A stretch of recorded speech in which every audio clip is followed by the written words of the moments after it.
Date చూడాలి. Date 13/12/2023 అంటే Congress government వచ్చినాక వారం రోజులకే. 7 తారీఖు గవర్నమెంట్ వచ్చింది, 13 తారీఖు ఫెన్సింగ్ పడ్డది. 7 తారీఖు కాంగ్రెస్ గవర్నమెంట్ వస్తే 13 డిసెంబర్ 2023 నాడు చుట్టూ ఫెన్సింగ్ పెట్టి ఇక్కడ రాసుకున్నారు. ఏం రాసుకున్నారు? This land belongs to Kohinoor group. మరి 10 ఏళ్ళు బీఆర్ఎస్ ఉంటే ఎవడు ధైర్యం చేయలే, ఎవడు ఫెన్సింగ్ పెట్టలే, ఎవడు ఈ భూమి నాదని ఎవడు రాసుకునే ధైర్యం ఆనాడు కేసీఆర్ ప్రభుత్వంలో చేయలే. కాంగ్రెస్ వచ్చిన వారంకే ఫెన్సింగ్ పెట్టిండ్రు. This land belongs to Kohinoor group అని చెప్పి బోర్డు పెట్టిండ్రు. ఇది 13 డిసెంబర్ 2023. తర్వాత 31 మార్చ్ 2026 ఇందులో ఏముంది? This land belongs to MEIL and Shilpa infra. MEIL and Shilpa infra. ఇటు పక్కన ఏమున్నది? Development by MEIL and Shilpa infra. Property belongs to Kohinoor group. Development ఎవరు చేస్తుండ్రు? MEIL and Shilpa infra. Shilpa infra ఎవరిది? పొంగులేటి శ్రీనివాసరెడ్డి కొడుకుది. దీని నాదర్గోల్ ఇష్యూ మరవక ముందే కోహెడ్ బాంబు పేల్చారు తన్నీరు హరీష్ రావు. 3,000 కోట్ల విలువైన 200 ఎకరాల కోహెడ్ ఫ్రూట్ మార్కెట్ భూమిని అమ్మేయాలని ప్రభుత్వం కుట్ర చేస్తోందన్నారు హరీష్ రావు. సూర్యుడి చుట్టూ భూమి తిరిగినట్టు భూముల చుట్టూ సీఎం రేవంత్ రెడ్డి తిరుగుతున్నాడని హరీష్ రావు ఎద్దేవా చేశారు. TGIIC ద్వారా కేరళలోని కార్పొరేట్లకు భూములను కట్టబెట్టే ప్రయత్నం జరుగుతోందన్నారు. రైతుల ప్రయోజనాల కంటే దళారులే ముఖ్యమా అని ప్రశ్నించారు హరీష్ రావు. మా సుధీర్ అన్న అందరూ సబితక్క వచ్చి ఇక్కడే ఫౌండేషన్ స్టోన్ కూడా వేసిండ్రు. మార్కెట్ కు కొబ్బరికాయ కూడా కొట్టిండ్రు. పైసలు తెచ్చి పెట్టిండ్రు. పని ముంగటి తీసుకుపోమంటే ఇప్పుడు భూమిని అమ్ముతామంటున్నారు. ఈ భూమిని మింగే కుట్ర చేస్తా ఉన్నారు. ఈ భూమిని మాయ చేసే ప్రయత్నం చేస్తా ఉన్నారు. ఈ 200 ఎకరాలంటే సబితక్క అన్నారు, కిషన్ అన్న అంటున్నాడు ఇక్కడ 15 కోట్లకు ఎకరం ఉంటుంది సార్ అంటున్నారు. అంటే ఈ 200 ఎకరాలు అంటే 3,000 కోట్ల విలువ కలిగిన భూమి. ఈ 3,000 కోట్ల విలువ కలిగిన భూమిని TGIICకి ఇచ్చి అక్కడి నుంచి తమ అనుయాయులకు కట్టబెట్టే ప్రయత్నం. నిరంజన్ డబ్బులు, DPR అన్నీ సిద్ధంగా ఉన్నా కోవిడ్ మార్కెట్ నిర్మాణం కోసం టెండర్లు పిలవకుండా కాలయాపన చేస్తోంది తెలంగాణ సర్కార్. దీంతో అనేక అనుమానాలు వ్యక్తమవుతున్నాయి. 10,000 కోట్ల విలువైన నాదర్గుల్, కోహెడ భూములను కాపాడుకునేందుకు అందరూ పోరాటం చేయాలంటోంది తెలంగాణ సమాజం.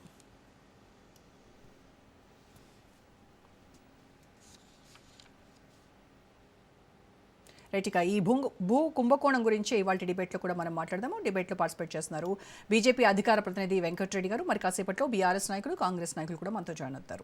వెంకటరెడ్డి గారు నమస్కారం అండి. సో వెంకటరెడ్డి గారు, నాదర్గుల్ అలాగే కోహెడ మొత్తంగా ఈ సర్వే నెంబర్ 613లో 373 ఎకరాలు నాదర్గుల్లో.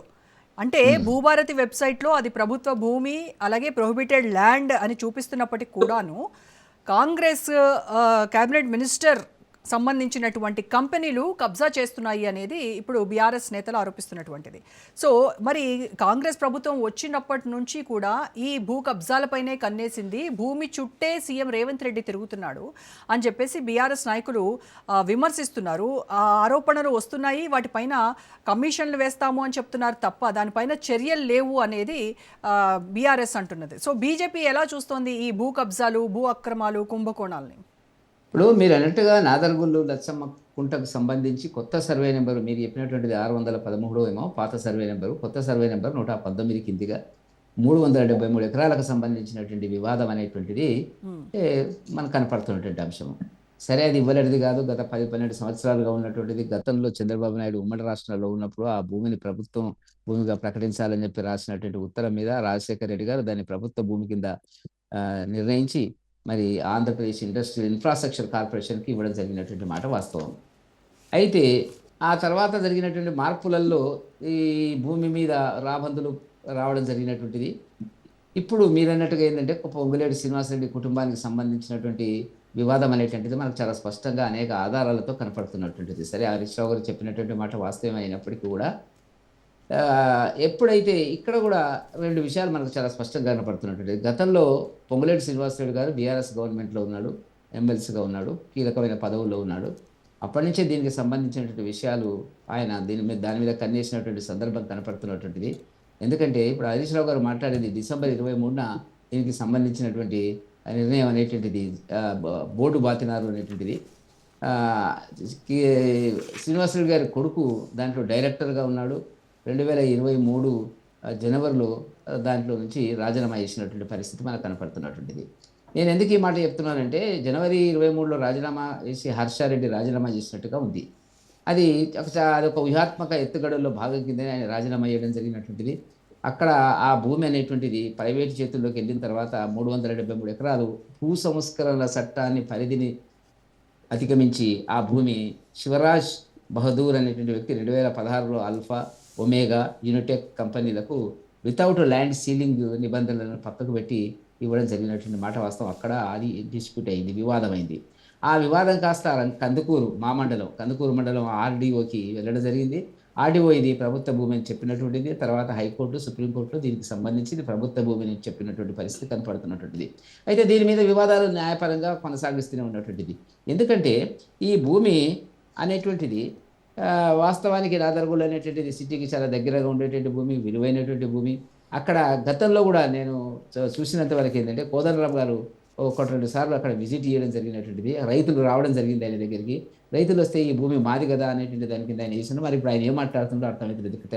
కాంగ్రెస్ గవర్నమెంట్ వచ్చినాక కోదండరామ్ గారు గమ్మున ఊరుకున్నారా అనేటువంటిది నాకు వస్తున్నటువంటి ఒక అనుమానం. ఏదైతేనేమి భూ కుంభకోణం చుట్టూ రేవంత్ రెడ్డి గారు ఇప్పుడు తిరుగుతూ ఉన్నారు.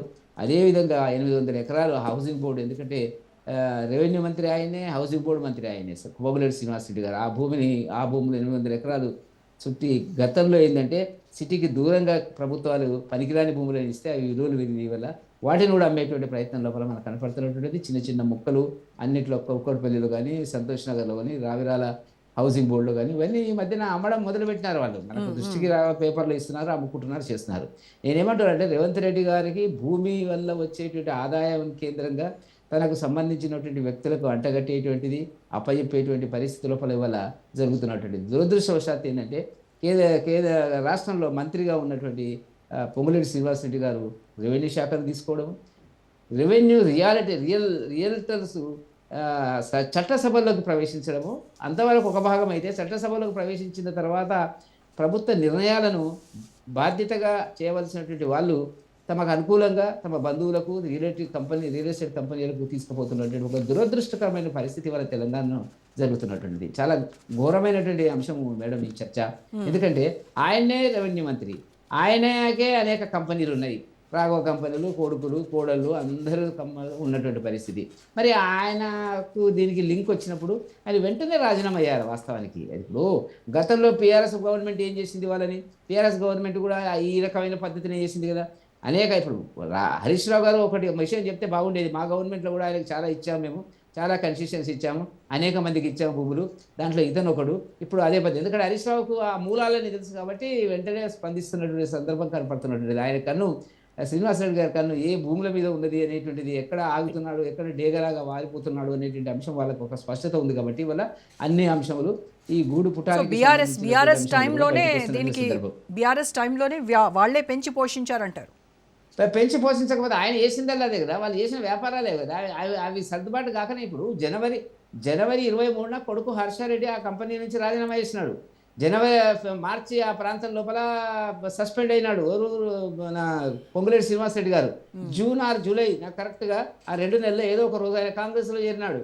అక్కడికి సంబంధాలు చెడిపోయినాయి వాళ్ళకి, బీఆర్ఎస్కి. ఇవే కదా ఈ ఆస్తులు, పంపకాలు, భూములు కేంద్రంగా ఎవరికి ఎంత అనేటువంటి వాటి విషయం లోపల ఎవరికి పర్సెంటేజ్ వాళ్ళకు, మళ్ళీ ఊరికేం ఇయ్యరు వాళ్ళు కూడా. టీఆర్ఎస్ వాళ్ళ పర్సెంటేజ్ వాళ్ళకు, వీళ్ళ పర్సెంటేజ్ వీళ్ళకు. ఇప్పుడు రేవంత్ రెడ్డి దాన్ని విస్తరించి చేస్తున్నటువంటి పరిస్థితి. గొప్పగా ఏమున్నా చెప్పండి పాలన లోపల. అందుకే రేవంత్ రెడ్డి గారు మన క్రషింగ్కి సంబంధించినటువంటి మిషన్స్ పనిచేస్తున్నాయి వాళ్ళదంటే మొత్తం వేద్దామా 14 సంవత్సరాలు 12 సంవత్సరాల నుంచి ఎంక్వైరీ సిబిసిఐడి అన్నాడు. సిబిసిఐడి అనేటువంటిది ఎప్పుడు వస్తుంది రిపోర్టు? కాబట్టి నేనేమంటున్నా మేడం అంటే గతంలో బీఆర్ఎస్ గవర్నమెంట్ చేసింది ఇదే పని, ఇప్పుడు రేవంత్ రెడ్డి గారు చేస్తుంది అదే పని.